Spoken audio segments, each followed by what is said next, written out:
Another one of the features available with endpoint security and data protection is the client firewall. Client firewall is installed and managed from the enterprise console. All the policies are built from there, and the idea of that really is to give you a lot more control over what your firewall policies are and how you're deploying them.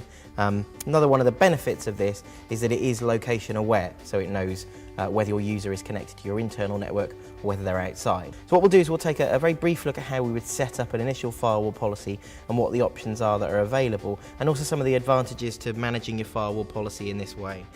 So if I open a firewall policy, it initially brings up a wizard to allow me to create that policy for the first time, and I'll just step through that now. So the first thing it asks me, how do I want to set up the file? Do I want it for single location or dual location? Dual location it would generally be used for laptop machines, machines that leave the network and go to other places. So I'm going to choose that option in this case. And I also have two methods of identifying whether the machine is connected to the network or not, either by a DNS gateway address or by a gateway MAC address as well. So in this case, I'm going to choose DNS.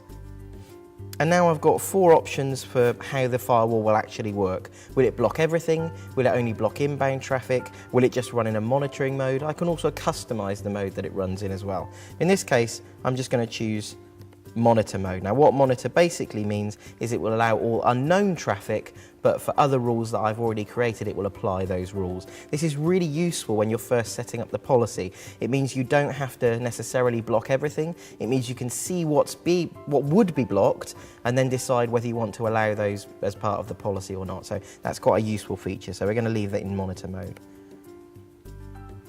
And then an option whether we want to allow file and printer sharing or not. Obviously for machines that are connected to the network, generally speaking, you would want them to be able to see each other and printers across the network. So we're going to say allow for that. And we have exactly the same options for our secondary location. So I'm going to choose the same option, in this case monitor. I may decide that actually when the machine's outside the network, I want to be a bit looser and just block inbound traffic and allow all outbound traffic, for example. And I'm going to block file and printer sharing in this instance in case they connect in a public place where I don't want their machine to be visible to other people. And that's it. A firewall policy created in some very, very simple steps, and really just a base for you to build on without you having to make something that's very complex and detailed.